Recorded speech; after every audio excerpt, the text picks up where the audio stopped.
Now, a guy who I think I didn't bring him up in the defensive end. So now I want to talk about him as a defensive tackle.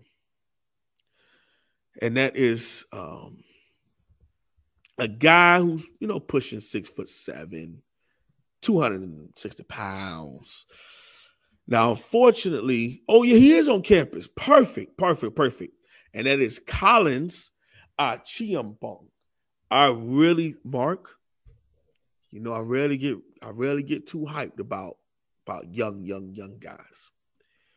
A lot of people think he could be the next Greg Rousseau as a 6'7", 6'8" edge rusher. But I personally think we got a chance right now because he came in pushing 250 mark. He could easily be on the other end of 280 by the end. Easily. Okay. I think we got a chance with that size and a 7-foot wingspan. We have a chance at a guy like a Chris Jones, defensive tackle for the Kansas City Chiefs out of Mississippi State. We have a chance for a guy like Fletcher Cox, who's on that 6'4", 6'5", 300-pound range. I really think we have a chance with a guy like that as Collins Acheampong. Again, I'm not trying to force anything on anybody. If he wants to be an edge rusher, please give him that opportunity to do so and play the edge rush position if that's what he would like.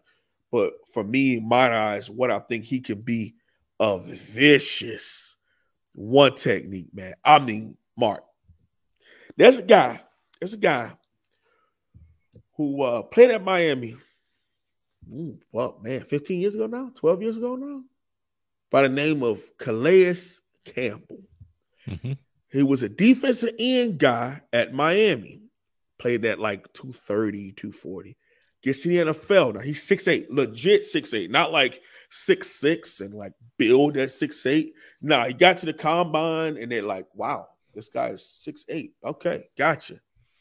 Has a pretty nice career with the Cardinals. Has a big boom in his career with the Jaguars and now plays for my Baltimore Ravens and is doing pretty well, right? Again, just saying he's 6'8", 308 pounds. He carries it well. I mean, he carries it like it's 260.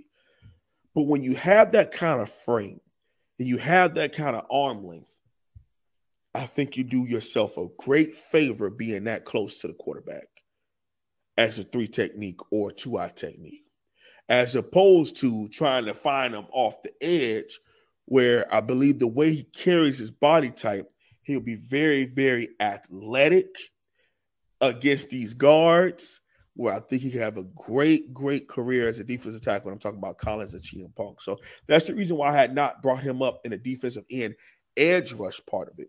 I brought him up in a defensive tackle because for me, in my eyes, I envision him as a very, very stellar defensive tackle for Miami. Maybe not in 23, Mark, maybe not even in 24. But I think maybe in 2025 and on, I think you do very, very well at D tackle.